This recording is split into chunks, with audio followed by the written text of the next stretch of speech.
Buenas tardes, televidentes de Noticieros Hoy Mismo, edición estelar. La Cámara de Comercio e Industrias de Santa Bárbara ha celebrado sus 30 años de fundación, donde han realizado diversas actividades artísticas culturales. Escuchamos a continuación a su presidente Vladimir Polanco. Fíjese que quisimos recordar una fecha importante para el departamento de Santa Bárbara, que es el aniversario de la Cámara de Comercio e Industrias de Santa Bárbara. Estamos cumpliendo 30 años. Es un tiempo importante para una institución, son pocas las instituciones que llegan a una edad de 30 años, esperamos que esto sea para más y que no quedemos con 30, sino que lleguemos a 100, 200 y que trascienda generaciones. ¿Qué actividad se ha desarrollado, Vladimir? Hemos querido reconocer a todos los ex directivos y expresidentes de la Cámara de Comercio que han existido durante estos 30 años, como también a los medios de comunicación que son los que nos hacen salir hacia los diferentes puntos del departamento y del país, ¿verdad? Y esa fue más que todo la actividad central, y como también quisimos traer un mensaje de ánimo a los emprendedores que puedan desarrollarse en el municipio y en el departamento. Sin duda alguna ha tenido un fuerte impulso la Cámara de Comercio en los últimos años, Vladimir. Ha crecido, tenemos más de 2.000 afiliados, que es un número importante. Muchos, la mayoría están activos, hay unos cuantos inactivos que queremos retomar, estamos haciendo esa labor en este momento. Es un año difícil, es un tiempo difícil después de pandemia, y con todo lo que está pasando en el mundo no es fácil hacer negocios en ninguna parte del mundo, por ende Santa Bárbara igual. En esa importante celebración también se hizo la entrega de reconocimientos a expresidentes de la Cámara de Comercios y directivos, como también a diferentes personalidades y colaboradores de este departamento de Santa Bárbara. Este ha sido nuestro informe para Noticieros Hoy Mismo de TSI Edición Estelar. Les ha informado Alexis Gutiérrez. Bien, muchas gracias, compañeros. Estoy aquí en la parte interior del Hospital del Sur y me encuentro con el presidente del sindicato de base, pues aquí en el hospital, Alfonso Montoya. Pues, ¿cómo está la situación con relación a esta chatarra que está a nuestras espaldas? Muchas de ellas pues están en buenas condiciones todavía, necesitaba un mejor tratamiento. ¿Qué es lo que ha pasado? Excelente la presencia suya aquí en los predios del Hospital General del Sur, ¿va? Y no digamos si la visita suya se hacia adentro.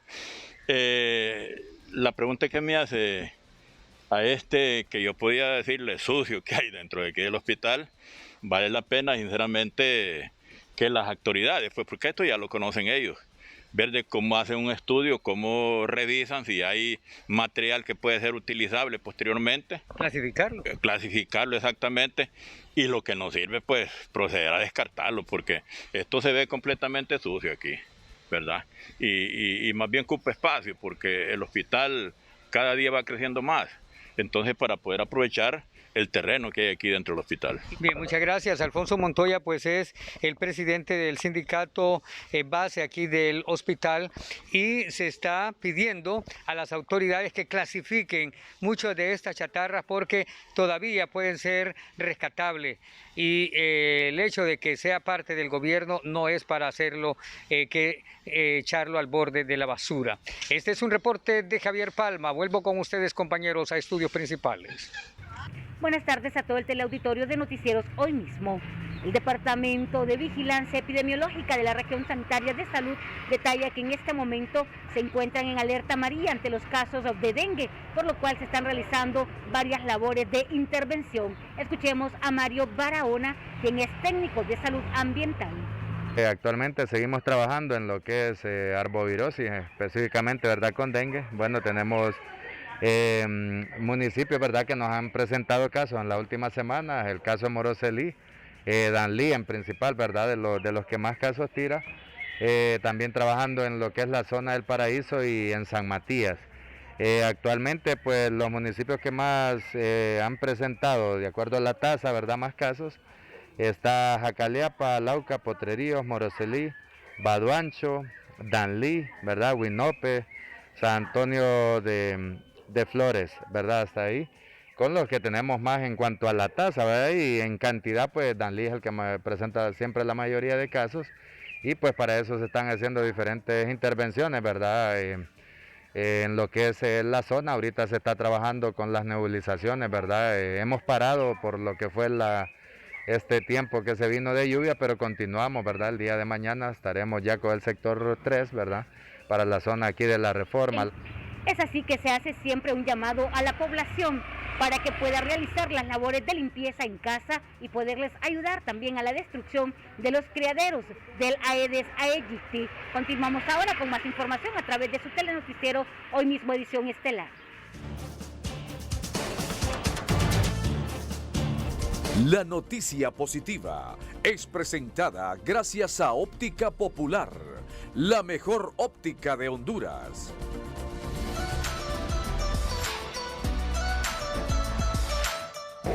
Muchas gracias. Y en nuestra noticia positiva, en este momento me acompaña Jonathan Raudales, quien junto a su novia han emprendido su propio negocio. Ellos dijeron, no nos quedamos de brazos cruzados. Jonathan, incluso ustedes habían quedado sin empleo. Hoy, Carreteras de la Aldea del Carmen han emprendido y ahora son una sensación en este sector. Buenas noches.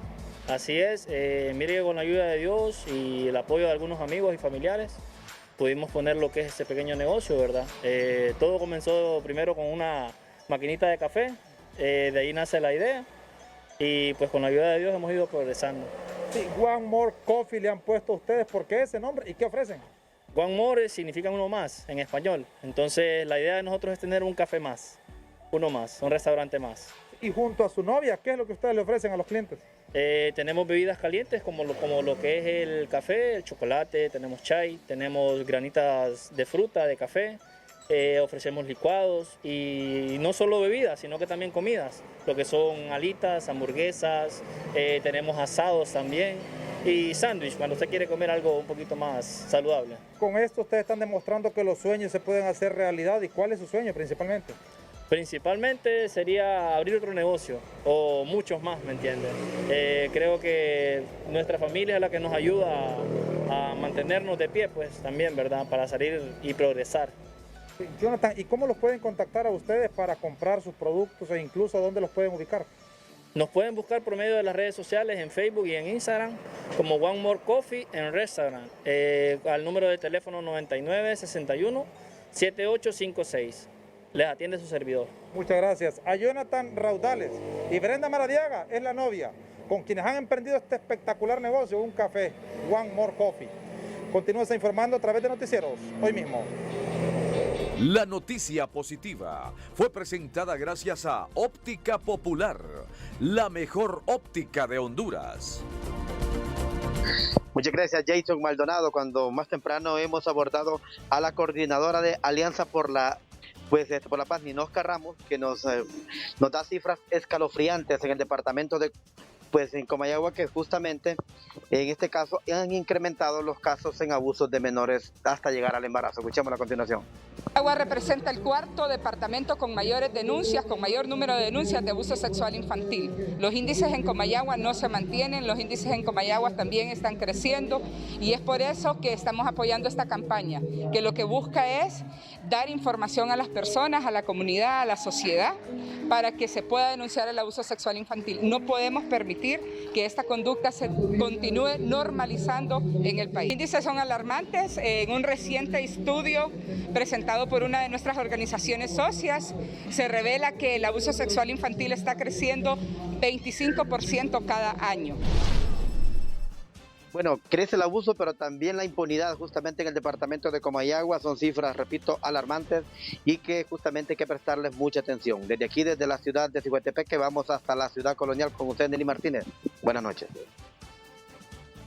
Auditorio de Noticieros Hoy Mismo y desde la zona centro del país les damos a conocer que en operativos realizados en las últimas horas en centros nocturnos en las ciudades de La Paz y Comayagua por parte del Ministerio Público se han reportado la detención de varias personas, entre otras acciones. Escuchemos a continuación a Carlos Ávila, vocero de esta institución.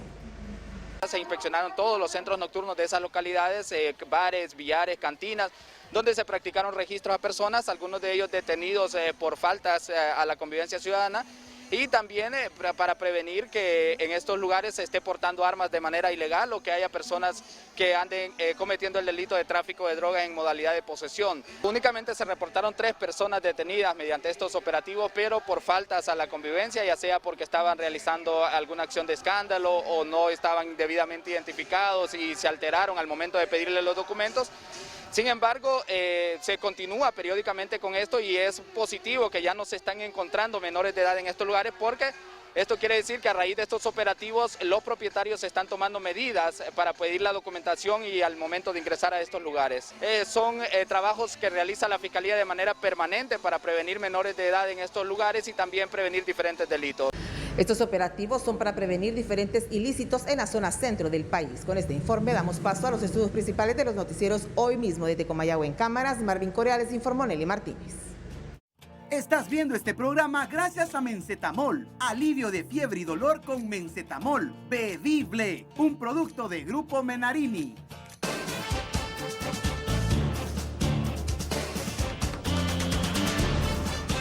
La mejor cobertura sobre los hechos que nos importan, que dominan nuestras emociones, que cambian el mundo y cambian nuestras vidas.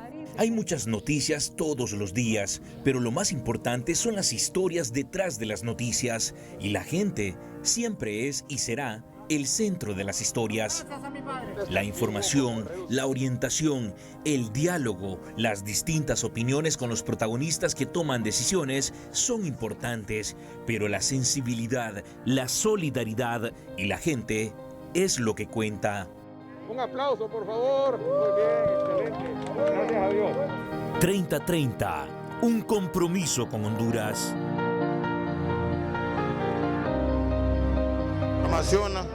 Aquí en Tegucigalpa esta tarde diferentes sectores de discapacidad se presentaron frente a Casa de Gobierno, protestando para exigir el pago de las asignaciones que les corresponden en los primeros meses. Ellos aducen que les deben 20 millones de lempiras. Escuchemos a la portavoz, la señora Blanca Barahona.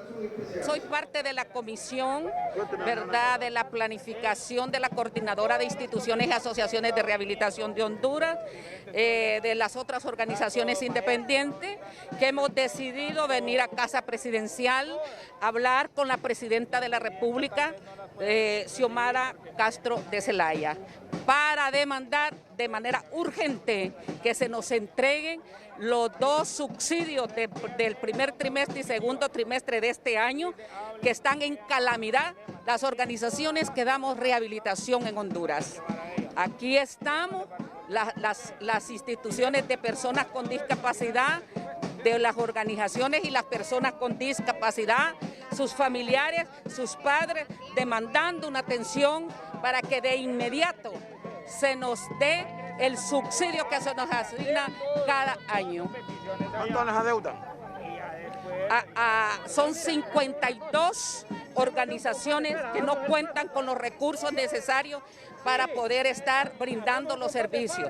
Todos los días hay que pagar, ¿verdad?, agua, luz, teléfono, ¿verdad?, internet para funcionar. Los profesores también comen todos los días y es algo simbólico que se les da. Entonces no podemos, estamos cerrando algunas instituciones que se les imposibilita continuar en esta labor humanitaria. Así de claro, estamos cerrando y el auxilio y el llamado es precisamente para las autoridades del Poder Ejecutivo para que puedan darle los fondos asignados a estas organizaciones que hoy llegaron a protestar frente a Casa de Gobierno. En otra temática, en el barrio Los Jucos, que fue afectado por las inundaciones, hoy se presentó una jornada de vacunación. Este es el informe con mi compañero Flavio Pavón. Ante la imagen. Las autoridades de la capital esperan que los responsables paguen sus consecuencias. Nosotros lo hemos denunciado. Primero nos sorprendimos cuando empezamos a hacer documentación de permisos de operación y permisos de construcción que no reunían los requisitos de seguridad que la alcaldía proporciona para estos espacios. Muchos de estos permisos fueron utilizados para construir algunas obras en la capital, permisos que los facilitaba una red que falsificaba estos trámites y que también tenía sus contactos al interno de la alcaldía. Nosotros hemos determinado hacer una investigación profunda en toda la gerencia de la construcción, hemos abierto las puertas y hemos planteado la denuncia ante el Ministerio Público para frenar toda acción que atente contra los procesos de construcción en la ciudad capital. Se desconoce la cantidad de permisos de construcción falsos encontrados. Sin embargo, las autoridades aseguran que se construyeron viviendas y edificios en zonas no autorizadas. Ahora le corresponde al Ministerio Público investigar. Para las autoridades de la Cámara Hondureña de la Industria de la Construcción, se debe combatir la corrupción en el otorgamiento de permisos. No hay mejor cosa de que parar cualquier red de corrupción, cualquier ilegalidad que se esté dando a cabo en cualquier institución, ¿verdad? O sea, hay que poner orden. Tenemos que seguir cuáles son los lineamientos. O sea, no importa qué tipo de persona, natural o jurídica, esté, digamos, en ese tipo de situación, buscando cometer ese acto de ilegalidad, ¿verdad? Porque eso genera un desorden. El empresario de la construcción también recomendó a las autoridades de la comuna capitalina reducir los tiempos en la otorgación de permisos para evitar arreglos bajo la mesa. Flavio Pavón, Noticieros, Hoy Mismo.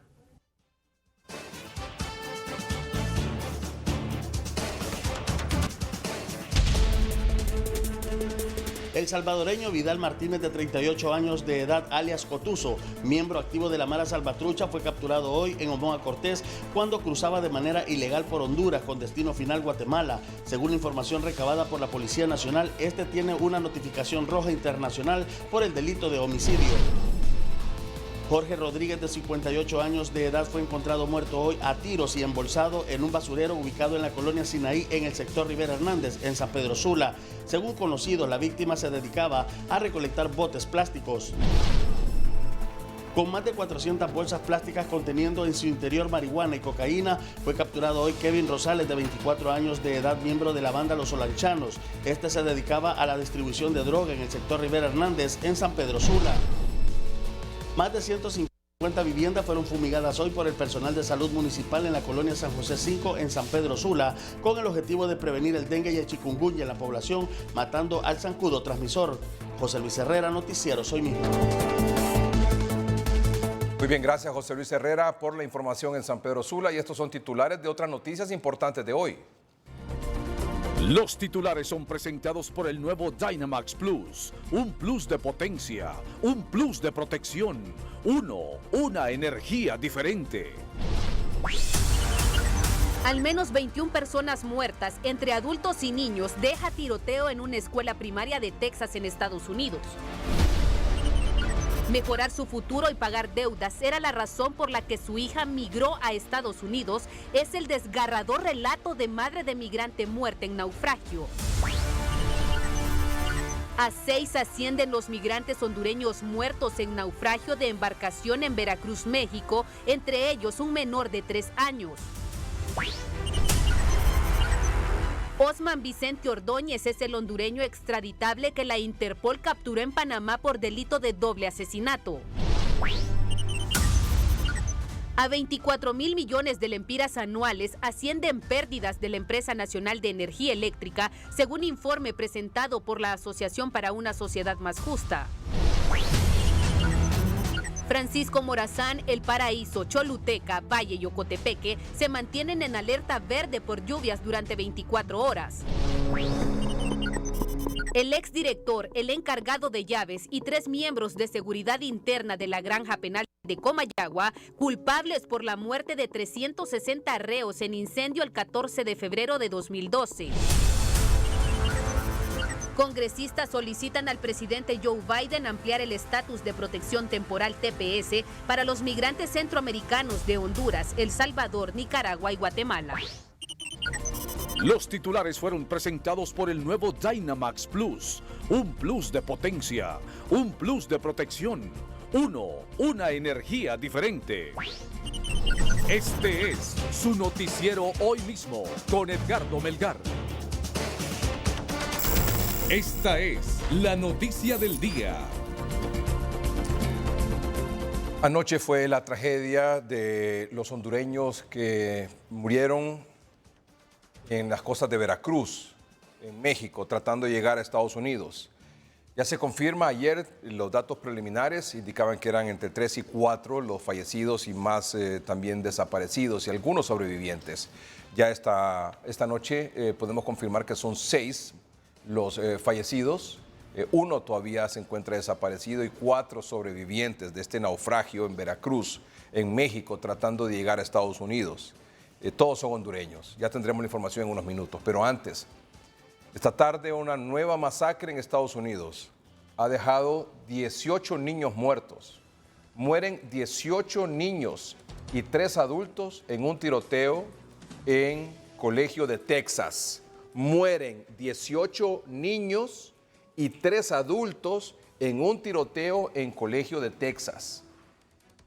El número de muertos por el tiroteo en una escuela primaria de Texas ha aumentado a 18 niños y 3 adultos, informó hoy martes un senador estatal. El senador Roland Gutiérrez dijo que fue informado por la policía estatal sobre los últimos datos de las víctimas mortales en la escuela primaria Robb de Uvalde, una comunidad con una gran población latina ubicada a unos 135 kilómetros al oeste de San Antonio. Horas antes, el gobernador de Texas explicó en una rueda de prensa que el agresor, identificado como Salvador Ramos, de 18 años, entró con un arma de mano y posiblemente con un rifle en el centro Robb Elementary School de la localidad de Uvalde, a unos 135 kilómetros de San Antonio. El atacante disparó y mató de manera horrible e incomprensiblemente a unos 18 estudiantes y a un profesor. Luego se confirmó que han muerto más adultos. Poco después, Ramos, que residía ahí mismo en esa comunidad de Uvalde, fue abatido por los agentes de policía que acudieron al lugar de los hechos. La Casa Blanca no tardó en reaccionar y su portavoz ha manifestado que el presidente Joe Biden ha informado de la noticia horrible de un tiroteo en una escuela primaria en Texas. El mandatario continuará siendo informado de manera regular conforme la información vaya siendo disponible. El centro sanitario Uvalde Memorial Hospital apuntó en un comunicado que ya hay 13 heridos que han sido trasladados a sus instalaciones en ambulancias o autobuses, mientras que 2 de las víctimas mortales ya habían fallecido cuando llegaron al hospital. 18 niños hasta el momento fallecidos y 3 adultos en un tiroteo en una escuela de la comunidad de Uvalde, en Texas, a unos 135 kilómetros de San Antonio. Los reportes indican que este individuo en la fotografía que está en su pantalla a mano izquierda, Salvador Ramos, de 18 años, es el señalado como responsable de este tiroteo en esta escuela primaria en la ciudad de Uvalde, individuo que fue abatido por la policía.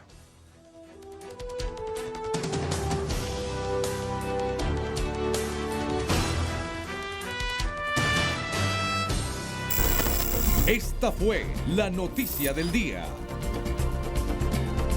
Le decía que ya hoy se confirma que son 6 muertos. Una persona más está desaparecida. Hay 4 sobrevivientes, todos hondureños. Esto es el resultado de un naufragio de una embarcación en las costas de Veracruz, en México. Intentaban llegar a Estados Unidos. Estos son los detalles.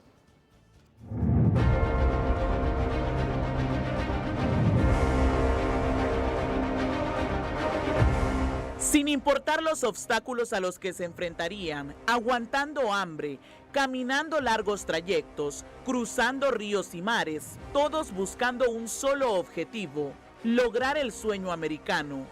Pero este sueño se terminó en alta mar, cuando la embarcación que llevaba a bordo 11 migrantes naufragó y 6 murieron a la altura de Tonalá, en el municipio de Agua Dulce, en Veracruz, México.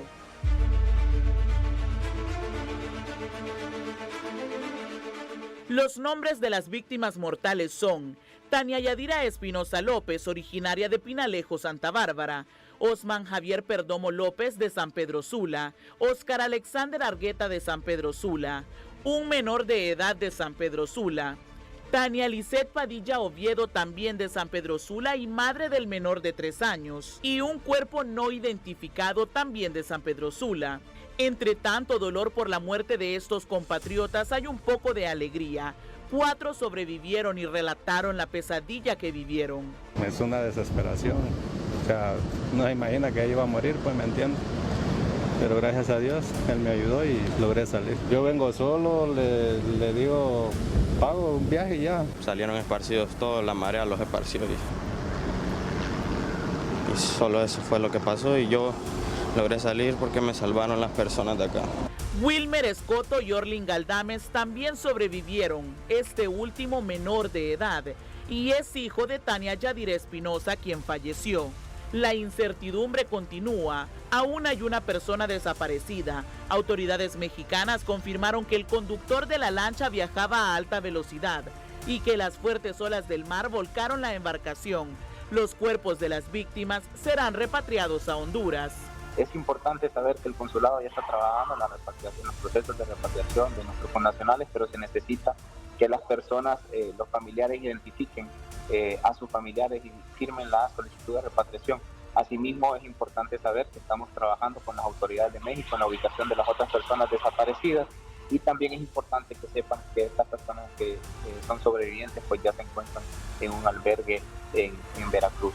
A diario, miles de hondureños salen del país en busca del sueño americano para poder brindarles una mejor vida a sus familias. Unos logran cumplirlo y otros sufren la tragedia. Mayra Mejía, Noticieros Hoy Mismo. Consternación, como no podía ser de otra manera, entre familiares, amistades y vecinos, en este caso de Tania Yadira Espinosa López, una de las víctimas de este naufragio en Veracruz, en México. Su madre clama a la presidenta Xiomara Castro que ayude a repatriar lo más pronto posible su cuerpo y el resto de los hondureños. La mayoría originarios de San Pedro Sula, al menos vivían en San Pedro Sula, y también de Santa Bárbara, como el caso de Tania Yadira Espinosa López. Esta es la información. Quería dejar sus problemas, sus deudas y sus carencias atrás. Por ello emprendió su camino a un sueño que estaba hacia el norte. El sábado pasado tomó sus maletas, sus ganas de salir adelante, a su hijo de 12 años y se fue a probar suerte.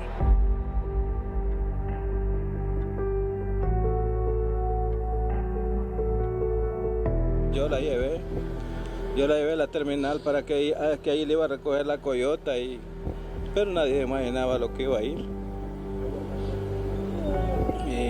¿Usted habló esas últimas palabras con ella? ¿Qué fue lo que ella me dijo a mí que mira, yo me voy por las jaranas, que debo, ya no aguanto tanto cobro, me dijo. Y tengo que irme, me dijo. Yo sé que me va a ir bien, me dijo. Pero no contaba con lo que el destino le tenía preparado.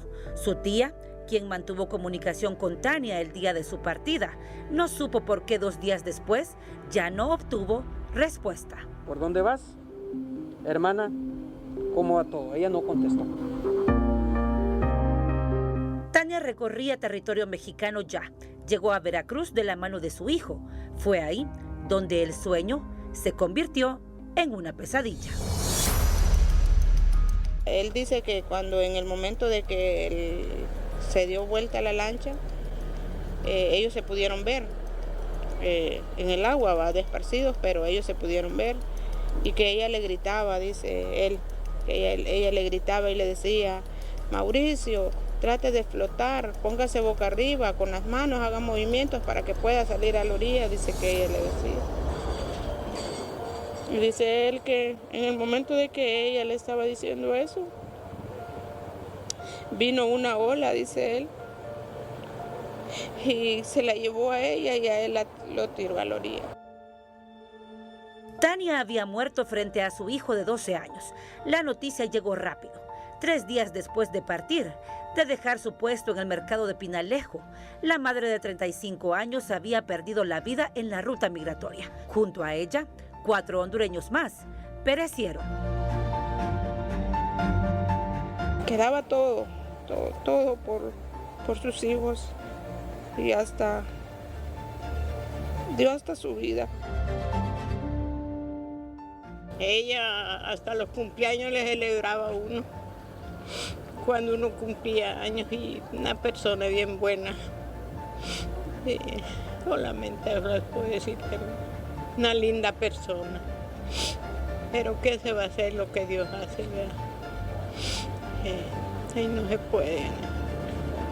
Pero pobrecita, me da lástima a mí, porque yo la quería como una hija. Además del pequeño Mauricio, Tania dejó 2 hijos más en Santa Bárbara. Los 3 menores son ahora huérfanos, porque su padre también perdió la batalla el año pasado en contra del COVID. Ahora los familiares de esta hondureña, que con el apoyo de sus hermanos que viven en Estados Unidos emprendió este viaje del que no regresará con vida, claman a las autoridades la pronta repatriación del cuerpo. Repatriarla para aquí a la casa de Honduras, que queremos verla, que sea muerta, pero por lo menos estarla viendo y darle un sagrado entierro, por lo menos. A la presidencia, a la de allá, que por favor me ayuden, que yo ya no aguanto este dolor. A ver, que mi hija, yo le decía, hija, no se vaya, pero por las gananas. Él me dijo, mami, yo me voy. Pídale a Dios, que yo sé que yo voy a ir bien. Y yo le pido a las presidentas, Xiomara, que me ayude, porque yo quiero ir a traer a mi hija hasta ahí donde está, pues no está tan largo, está en Veracruz. Además piden el retorno de Mauricio, hijo de Tania, quien por el momento se mantiene en manos de autoridades mexicanas, luego de sobrevivir al naufragio.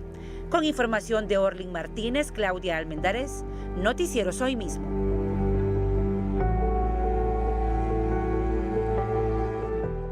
Lamentable situación por la que atraviesan estas familias que hoy lloran esta tragedia que ha enlutado a familias en San Pedro Sula, en Santa Bárbara, de estos hondureños jóvenes, la mayoría de ellos, evidentemente, que buscaban el sueño americano por las condiciones en las que tanto de pobreza, de falta de oportunidades, de desempleo, de inseguridad, en la que hemos vivido en el país en los últimos 15, 20 años.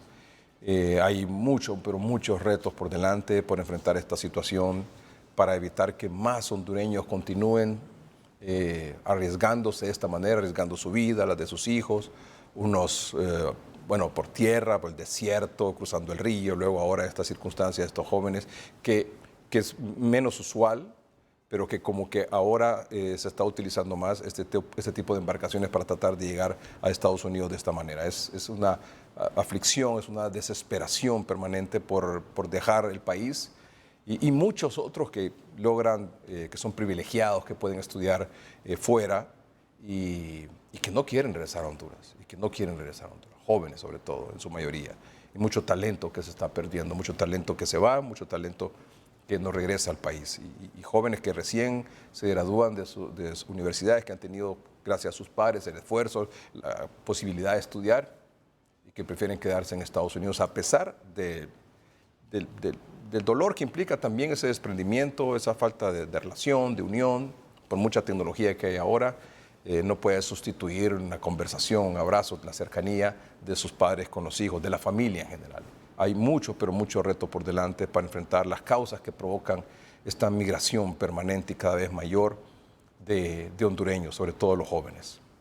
Capturan en Panamá a hondureño solicitado en extradición por doble asesinato. Este es un hombre que se llama Osman Vicente Ordóñez Acevedo, alias Chiqui, de 39 años de edad. Hoy llegó extraditado desde Panamá, luego de 15 años prófugo.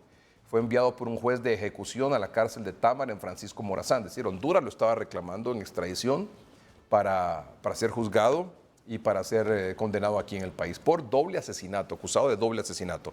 Vamos con Alex Laínez, tiene más información sobre este tema. Alex, buenas noches.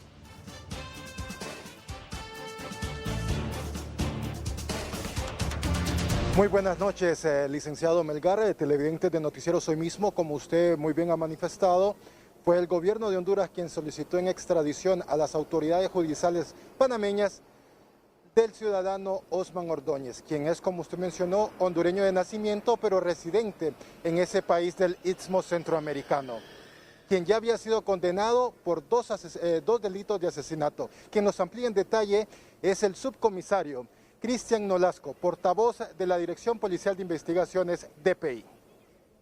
Bueno, lo que pasa es que en este proceso habían varias personas que estaban vinculados, donde el expediente ya fue remitido en su momento. Esta persona ya había estado recluida, ¿verdad? En su momento. Cuando se le estaba haciendo el cambio de medida cautelar fue cuando se fue del país. Y en este sentido, pues, logramos dar un mensaje claro a la población. Ningún hondureño que comete un delito peor en contra de la vida va a poder estar tranquilo, no importa cualquier país que se vaya. Este organismo de Interpol es un organismo que se activa a nivel internacional, más de 195 países como Estado parte, y de esta manera van a ser buscados por cielo, tierra, mar, de cualquier manera, hasta poderlo someter a la justicia hondureña. Y de esta manera también damos un mensaje, que este proceso de extradición es muy eficiente, ya sea para pedir hondureños que andan huyendo en otros países, como también para acceder a otros países hondureños que han cometido delitos en otro país. Osman Ordóñez ya se encuentra a las órdenes de las autoridades competentes y de hecho en este momento se encuentra con las mismas esperando conocer dónde va a purgar sus años de condena. Por su historial podría ser en una prisión de máxima seguridad, según lo expresado por el portavoz de la DPI, el subcomisario Cristian Nolasco. Nuestro informe a esta hora de la noche, licenciado Melgar, retorno con usted a estudio principal. Muy bien, muchas gracias, Alex Laínez. El Ministerio Público logra sentencia por la muerte de 360 privados de libertad en el centro penal de Comayagua. El Ministerio Público logró sentencia condenatoria para Wilmer Obdulio López Irías, José Víctor Mejía, Santos Soriano López y Rito Yanes Licona, tras la repetición del juicio oral y público por la muerte de 360 reos que fallecieron en el incendio de la granja penal en Comayagua. En el año 2017 ya se había desarrollado el primer juicio en el cual se absolvió de responsabilidad penal a los 4 imputados. Solamente fue sentenciado José Mejía por el delito de violación a los deberes de los funcionarios. Sin embargo, la Fiscalía presentó un recurso de casación contra dicho fallo, mismo que fue revocado por la Sala Penal de la Corte Suprema de Justicia, que ordenó que se repitiera el juicio. Los sentenciados son el exdirector de ese recinto penitenciario, Wilmer Obdulio López Irías, y el encargado de las llaves de la noche del siniestro, José Víctor Mejía, por 360 homicidios culposos y violación de los deberes de los funcionarios. En el caso de Rito Yanes Licona y Santos Soriano López, por violación de los deberes de los funcionarios, ya que el primero se encontraba a cargo de seguridad y el segundo como comandante de guardia, siendo también responsable de la protección de los internos. La noche del 14 de febrero de 2012, que se produjo el fatal incendio, según las investigaciones, inició en el módulo número 6, donde se albergaban 106 internos, y a pesar que esta celda contaba con 2 puertas, las mismas no fueron abiertas, lo que ocasionó la muerte de sus ocupantes y de los internos de los módulos próximos. Durante el siniestro, los ahora sentenciados eran los encargados de la toma de decisión para salvaguardar la vida de los privados de libertad. Pero ellos se enfocaron en asegurar el perímetro y no en cumplir su responsabilidad de velar por el bienestar de los presidiarios, acción que derivó en 360 víctimas mortales y que pudo llegar a más, de no ser por la intervención de algunos internos que ayudaron a romper los candados de los módulos que no se habían consumido por las llamas. El alcalde del Distrito Central, Jorge Aldana, envió un expediente al Ministerio Público al descubrir una red criminal que se dedicaba a la venta de permisos de construcción en complicidad con empleados de la alcaldía. Ante la imagen, las autoridades de la capital esperan que los responsables paguen sus consecuencias. Nosotros lo hemos denunciado.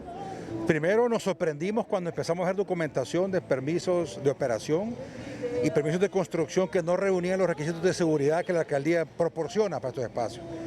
Muchos de estos permisos fueron utilizados para construir algunas obras en la capital, permisos que los facilitaba una red que falsificaba estos trámites y que también tenía sus contactos al interno de la alcaldía. Nosotros hemos determinado hacer una investigación profunda en toda la gerencia de la construcción, hemos abierto las puertas y hemos planteado la denuncia ante el Ministerio Público para frenar toda acción que atente contra los procesos de construcción en la ciudad capital. Se desconoce la cantidad de permisos de construcción falsos encontrados. Sin embargo, las autoridades aseguran que se construyeron viviendas y edificios en zonas no autorizadas. Ahora le corresponde al Ministerio Público investigar. Para las autoridades de la Cámara Hondureña de la Industria de la Construcción, se debe combatir la corrupción en el otorgamiento de permisos. No hay mejor cosa de que parar cualquier red de corrupción, cualquier ilegalidad que se esté dando a cabo en cualquier institución, ¿verdad? O sea, hay que poner orden. Tenemos que seguir cuáles son los lineamientos. O sea, no importa qué tipo de persona natural o jurídica esté, digamos, en ese tipo de situación, buscando cometer ese acto de ilegalidad, ¿verdad? Porque eso genera un desorden. El empresario de la construcción también recomendó a las autoridades de la comuna capitalina reducir los tiempos en la otorgación de permisos para evitar arreglos bajo la mesa. Flavio Pavón, Noticieros, Hoy Mismo. Frente a Casa de Gobierno protestaron hoy empleados de la Secretaría de Infraestructura y Transporte.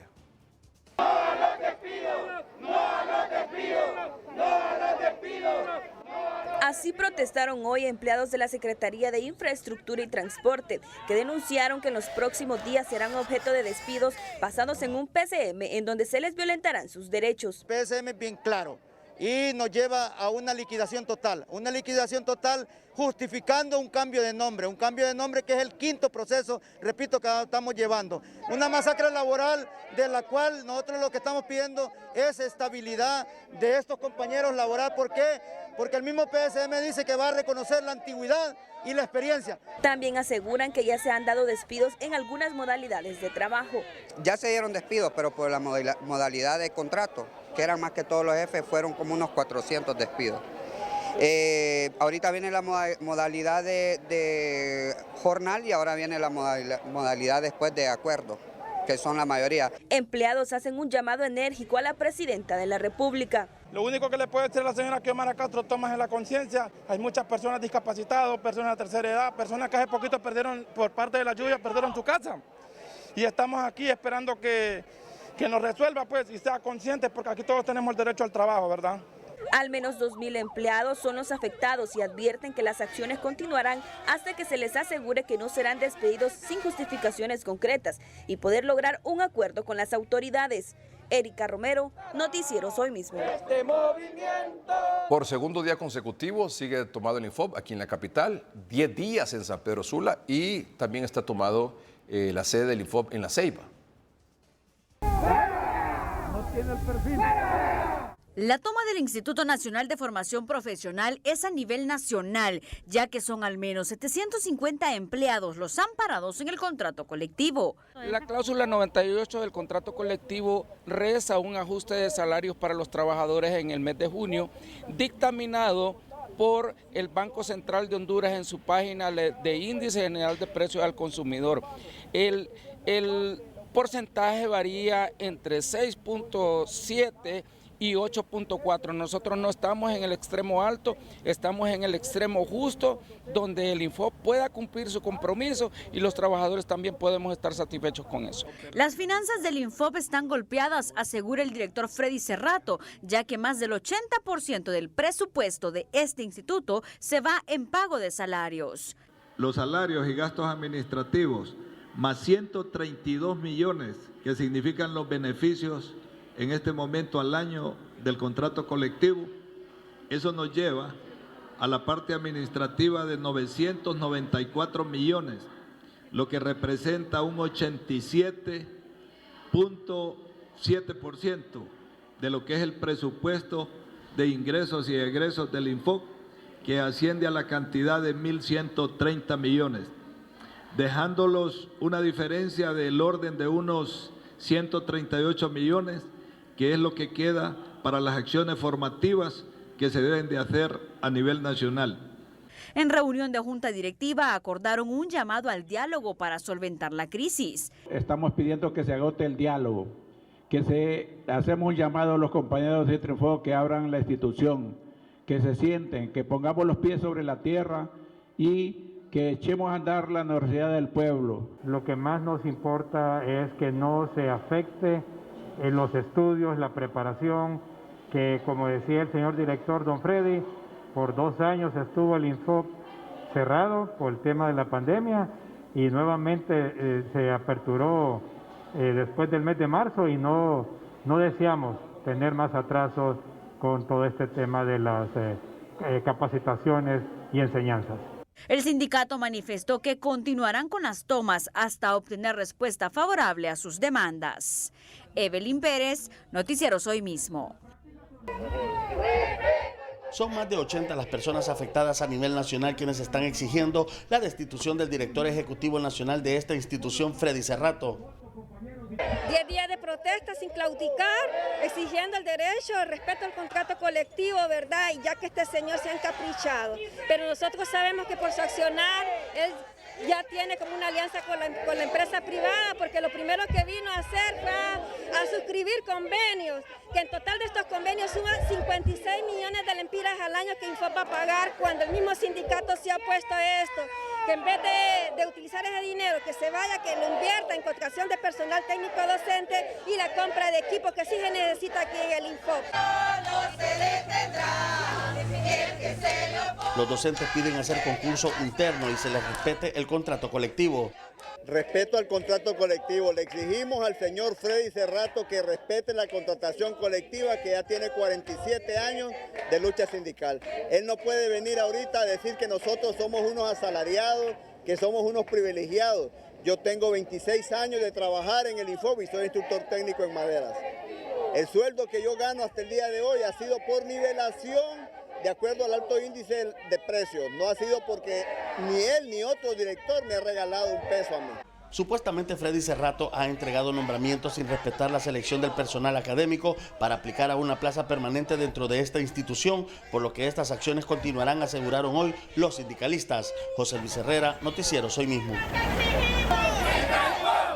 Un grupo de trabajadores del Instituto Nacional de Formación Profesional Infoc continuaron con la protesta este día en la oficina regional en la ciudad Puerto de la Ceiba. Sí, nos mantenemos y firmes en las directrices de nuestra Junta Directiva Central y nosotros como trabajadores conscientes y conocedores de cuáles son las finanzas de nuestro Infoc, es que de manera responsable estamos pidiendo la aplicación del pago de nuestras cláusulas económicas, o es decir, del estricto cumplimiento de las mismas. Los empleados aseguran que de no tener una respuesta positiva continuarán las acciones de protesta el tiempo que sea necesario. No, vamos a estar hasta el tiempo que sea necesario, siempre procurando que se respete el contrato colectivo. No es una negociación que estamos, es algo que ya está firmado, independientemente que venga un nuevo gobierno o que esté el mismo, el contrato colectivo se respeta y eso es lo que estamos peleando nosotros. La mayor parte de consignas durante este día fueron en contra de los últimos nombramientos a nivel central. En la Ceiba, Naún Monge, Noticieros Hoy Mismo. ¿Sabe cuántos hondureños y en cuántos municipios tienen ahora mismo inseguridad alimentaria, o sea, problemas para alimentarse? 2 millones de hondureños en 184 municipios del país padecen de hambre por falta de alimentos. Los detalles en unos minutos.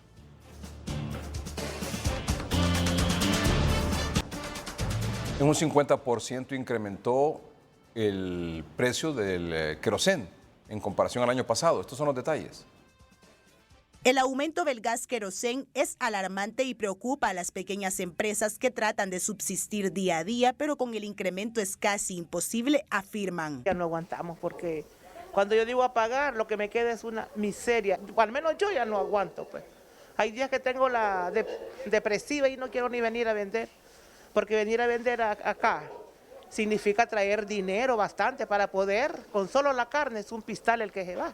Ajá, y a veces solo traigo 1000 lempiras, imagínate, con 1000 lempiras que compro poco. Que este país está hecho leña, como uno dice. Durante la pandemia del COVID-19 muchos quedaron sin empleo y emprendieron con la esperanza de poder vivir dignamente. Sin embargo, esto no ha sucedido, ya que todos los productos de la canasta básica han subido de precio en comparación a años anteriores.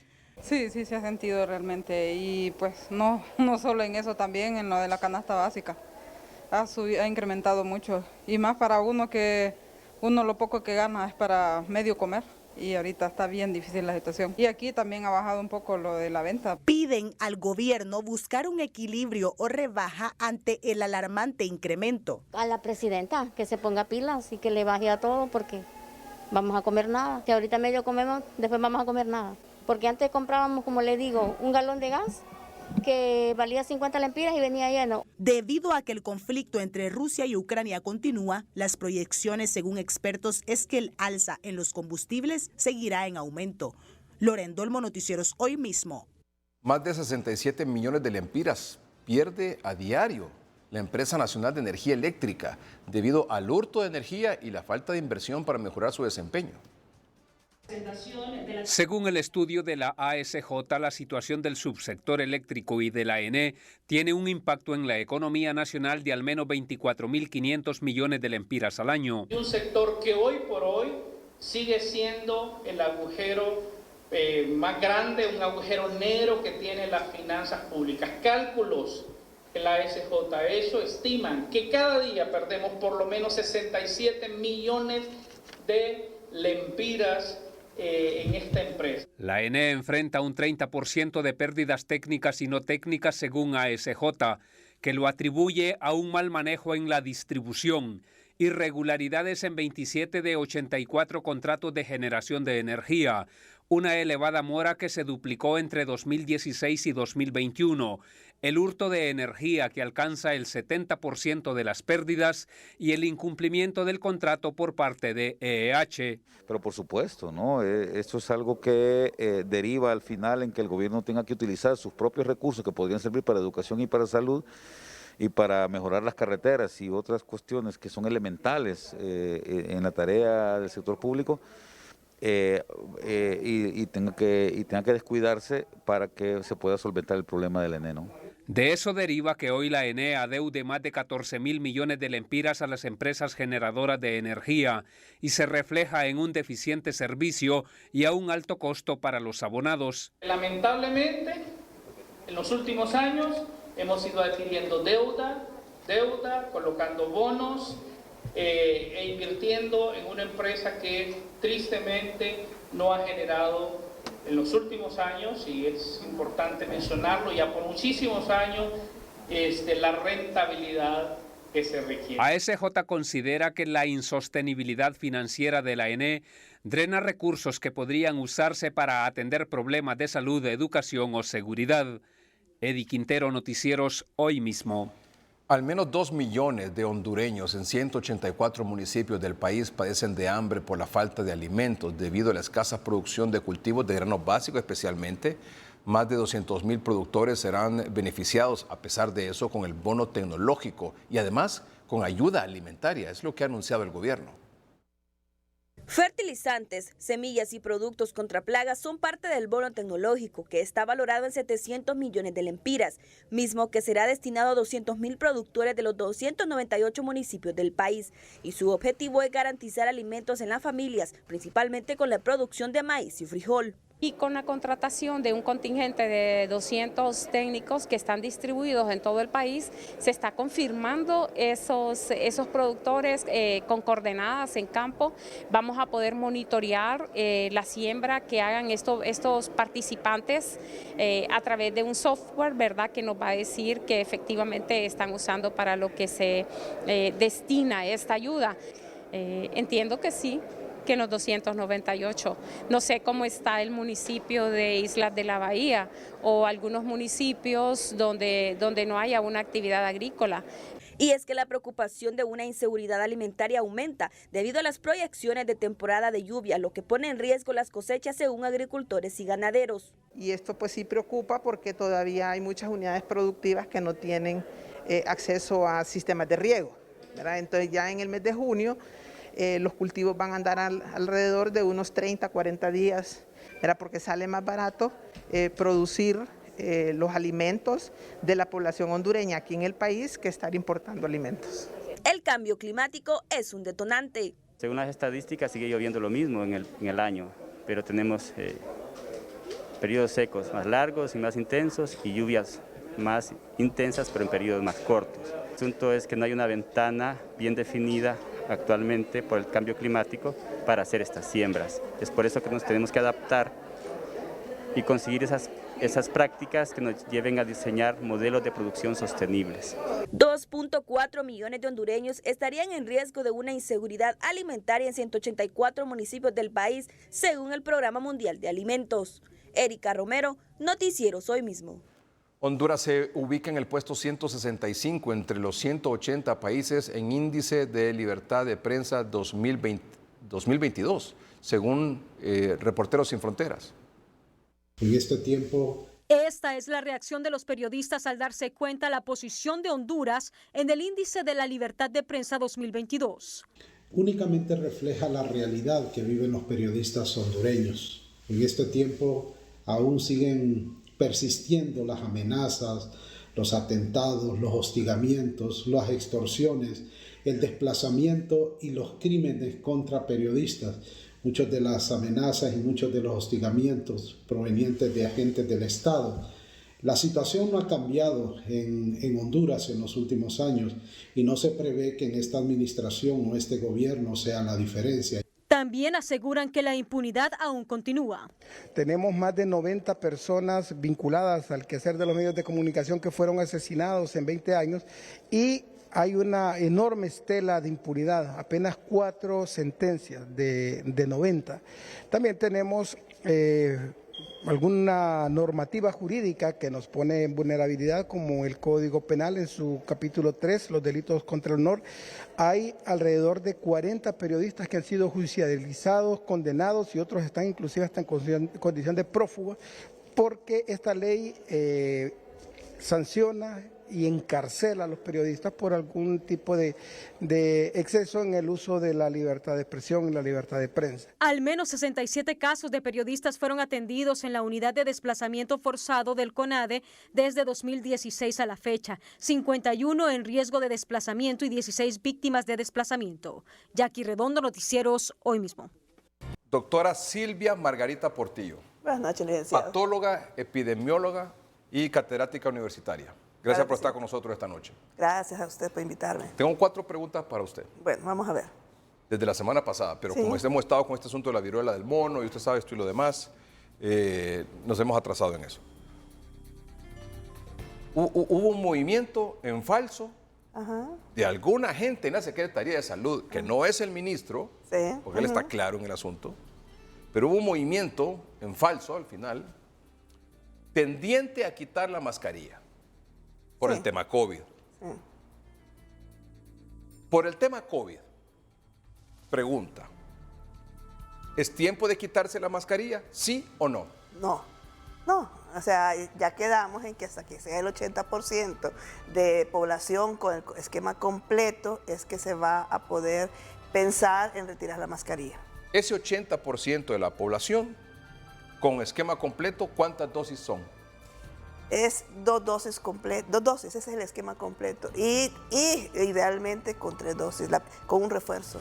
O sea, que al menos el 80% de la población meta a vacunar, que son 7 y pico millones de hondureños. Sí. Con 2 dosis se podría considerar quitar la mascarilla por el tema COVID. Sí, por el tema COVID. Ahora, con el ingrediente del mono. ¿Sí? De la viruela del mono. Sí, ¿y con ese ingrediente? No, esa es otra cosa. Lo que pasa es que nosotros todavía no tenemos ningún caso. Entonces, por eso ayer lo decía, estamos en alerta, pero no en alarma. Entonces, estamos en espera. En el momento en que aparezca el primer caso, toda proporción de quitarse la mascarilla desaparece. Porque ahorita estaba leyendo que tienen un grave problema en España y es que la enfermedad se está comportando muy diferente a lo que siempre se ha comportado. Entonces la mascarilla va a seguir siendo un elemento fundamental si aparece en este país. O sea que en primer lugar no se puede quitar la mascarilla todavía por el tema COVID. Sí. Y que además, en el caso que aparezca un contagio por viruela del mono aquí en el país, mucho menos para quitarse la mascarilla, porque es un mecanismo de protección contra la viruela del mono. Sí. Muy bien. Segunda pregunta. La cuarta dosis o la segunda dosis de refuerzo está habilitada actualmente para personas de 60 años en adelante. Sí. Me refiero en Honduras, porque Sí. en muchos países está habilitada ya para todos. Bueno, hay una buena cantidad de vacunas. Sí. Una buena cantidad de vacunas Sí. a nivel nacional. Incluso hay lotes que se vencen ahora en mayo. Sí. Y mucha gente que no se va a vacunar. Yo creo que las personas de la tercera edad han sido un ejemplo en esta pandemia. Sí. De cuidado, de disciplina, de protección. Y quienes no han sido disciplinados y quienes no los han cuidado han sido más bien los hijos, los sobrinos, los nietos, etcétera, y que les han llevado el virus a su casa. O que no los han llevado a vacunar. O que no los han llevado a vacunar. Pero la tercera edad ha sido ejemplar. Sí. Muy bien. Mucha gente de la tercera edad, después, es decir, de 60 años en adelante, ya tiene esta cuarta dosis. Y cuando se habilitó esta cuarta dosis, fueron a vacunarse. Sí. ¿Usted cree que dadas las circunstancias, se debería, me refiero a las circunstancias de que hay una gran cantidad de vacunas, que hay lotes que se van a vencer ahora en mayo, que la tercera edad está yendo a vacunarse, pero hay mucha otra gente que no está yendo a vacunarse ni con la primera, ni con la segunda, ni con la tercera, pero habemos, me incluyo, menores de 60, arriba de 50, que tenemos 3 y que yo quisiera tener una segunda dosis. De refuerzo. Una segunda dosis de refuerzo. Sí. O una cuarta dosis. ¿Usted cree que las autoridades de salud deberían de bajar la edad para la cuarta dosis? Sí, pero yo le voy a dar los argumentos por qué. Resulta ser que ya se vio que la cuarta dosis, la sugieren, es muy propicia. Uno, si usted va a vivir o va a viajar a una población en la cual no se conoce qué tan diseminado está el virus. Ejemplo, Honduras. No tenemos ya pruebas, no hay triajes, no se sabe cuánto circula. En segundo lugar, para personas que tienen comorbilidades y donde no se sabe qué tan cuidadas están esas comorbilidades. Ejemplo, Honduras, donde la gente arriba de 45 años, 50 años, probablemente sea hipertensa, diabética o tenga un síndrome metabólico y no se lo controla. Entonces se encuentran expuestas porque su sistema inmune no funciona como debería en una persona sana. Y lo tercero es porque hay personas que pueden estar inmunocomprometidas y saben que ahorita yo quisiera, pero recordarles que estamos entrando en hambruna. Y el hambre ocasiona desnutrición, ocasiona deterioro del sistema inmune. Entonces, es propicio el ambiente para que la gente pueda adquirir este y cualquier otro virus. Entonces, sí pienso yo que en nuestras circunstancias deberíamos de vacunarnos en vista que tenemos suficiente vacuna y en vista de que hay una disposición del gobierno para vacunar. Y porque, por ejemplo, en mi caso, yo la tercera dosis creo que me la puse en diciembre. Sí. Enero, febrero, marzo, abril, hace 5 meses. Sí. Ellos, se plantea, el CDC especialmente, que ya después de 5 meses, sí, en estas circunstancias, es recomendable, especialmente estas por... Es que yo pienso que aquí en Honduras el problema es que nos estamos convirtiendo en población vulnerable, por desconocimiento de cómo circula el virus y por nuestras propias patologías y estado de salud, que es incierto. Entonces sí, bajar la edad. Sí. A 50, de 50 en Sí, adelante. sí, yo bajaría 50. ¿A todos o de 50 con comorbilidades? No, yo a todos. ¿Sabe por qué? Porque desconocemos el estado real en que estamos los hondureños. Muy bien. ¿Tiene que ver algo esta rara hepatitis infantil que se ha descubierto en algunos países con el tema del COVID?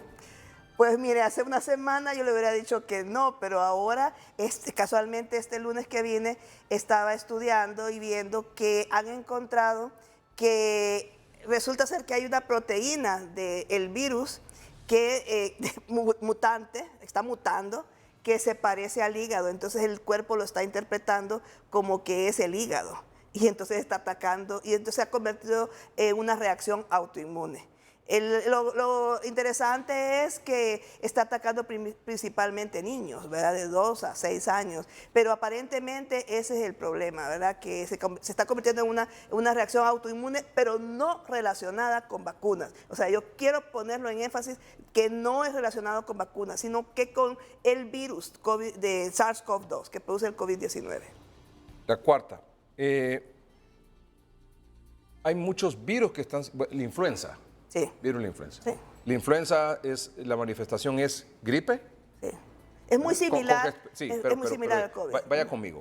Las manifestaciones de la influenza es congestión nasal fuerte. Sí. dolor de cuerpo, tos, fiebre.